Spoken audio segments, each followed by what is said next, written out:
En 1987, en Brasil, un pequeño polvo azul brillante pasó de mano en mano entre familias enteras, mientras nadie entendía que estaban tocando radiación mortal.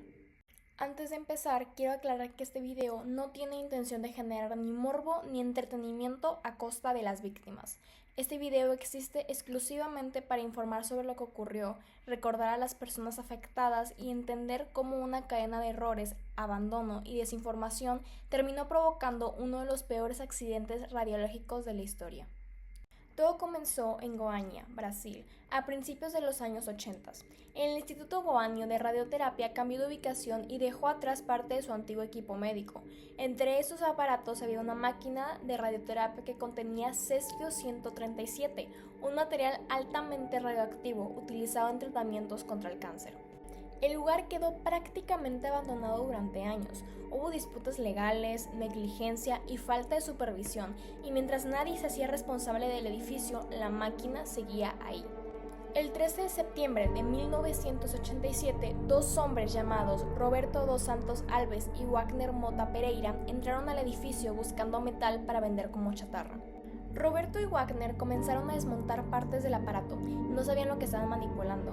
Para ellos solo era una máquina abandonada con piezas valiosas. Mientras intentaban desarmarla, ambos comenzaron a exponerse a la radiación, pero todavía nadie entendía lo que estaba ocurriendo. Después de retirar parte del equipo, decidieron venderlo a un depósito de chatarra, propiedad de un hombre llamado Debair Ferreira. Debair Ferreira y otras personas comenzaron a desmontar el aparato, y fue entonces cuando ocurrió el momento que convertiría este caso en una tragedia histórica. Dentro de la máquina había una cápsula sellada. Cuando finalmente lograron abrirla, encontraron un polvo azul brillante. El cesio-137 brillaba en la oscuridad con un tono hipnótico. Parecía hermoso, parecía casi mágico, y ese brillo convirtió la curiosidad en una sentencia de muerte. Sin entender el peligro, Debair comenzó a mostrar el polvo a otras personas. Familiares, amigos y vecinos tocaron el cesio con las manos. Algunos se lo pusieron sobre la piel, otros lo llevaron en la ropa, inclusive los niños jugaban con él como si fuera brillantina. Y una de las víctimas más conocidas fue Leide das Neves Ferreira, una niña de apenas 6 años. Leide manipuló el polvo radioactivo y posteriormente comió sin lavarse las manos, ingiriendo partículas radioactivas.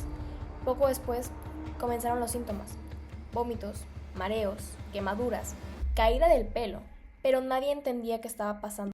Mientras más personas se enfermaban, María Gabriela Ferreira, esposa de Debair, comenzó a sospechar que aquella cápsula tenía relación con todo lo que estaba ocurriendo. Nadie tenía respuestas, pero ella sabía que algo estaba terriblemente mal. Entonces tomó una decisión desesperada. Metió parte del material contaminado dentro de una bolsa y subió a un autobús público. Y aquí es donde el caso se vuelve todavía más aterrador. María recorrió parte de la ciudad cargando cesio-137 sin protección, rodeada de personas que jamás imaginaron lo que tenían a centímetros de distancia. Cualquier roce, cualquier superficie, cualquier contacto, todo podía contaminarse. Cuando finalmente llegó a la vigilancia sanitaria de Goiânia, dejó la bolsa sobre una silla mientras esperaba ser atendida. Nadie sabía todavía que aquel pequeño paquete contenía uno de los materiales radioactivos más peligrosos jamás liberados accidentalmente en una ciudad. En medio del caos aparecieron físicos y especialistas llamados para analizar el objeto. Algunos ni siquiera estaban especializados en accidentes nucleares. Uno de ellos, de hecho, había llegado a Goiânia por motivos personales y terminó enfrentándose a una tragedia histórica. Cuando comenzaron a medir los niveles de radiación, entendieron algo aterrador. La contaminación ya se había extendido por toda la ciudad. Las autoridades iniciaron una operación masiva de emergencia.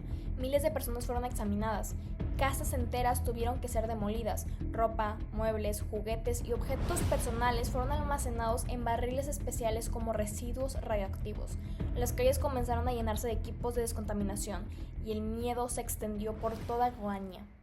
Oficialmente, 4 personas murieron como consecuencia directa de la radiación: Leide das Neves Ferreira, María Gabriela Ferreira, Israel Batista dos Santos y Admilson Alves de Souza. Decenas más sufrieron contaminación severa y consecuencias permanentes. 240 afectados directos con envenenamiento por radiación y unas 112,000 personas monitoreadas. El miedo y la desinformación alcanzaron un nivel extremo. Muchas personas creían que los cuerpos seguían siendo peligrosos, inclusive después de haber sido sellados.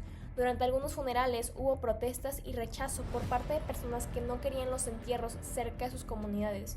Y aunque hoy sabemos que gran parte de ese miedo venía de la desinformación, también es importante entender que las personas estaban aterradas. Otro gran problema fue decidir qué hacer con toneladas de material contaminado.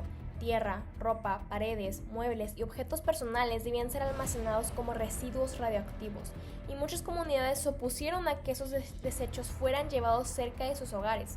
El accidente había terminado, pero el miedo seguía presente. Creo yo que lo más aterrador de esta historia es que nunca hubo una explosión, no hubo alarmas gigantes y ni hubo monstruos visibles, solo personas normales tomando decisiones normales alrededor de algo que jamás debió quedar abandonado. El accidente de Goiânia sigue siendo uno de los peores accidentes radiológicos de la historia, no solo por la radiación, sino porque demuestra cómo el abandono, la negligencia y la desinformación pueden destruir vidas enteras. Y quizás por eso este caso sigue siendo importante hoy, porque recordar también es una forma de proteger.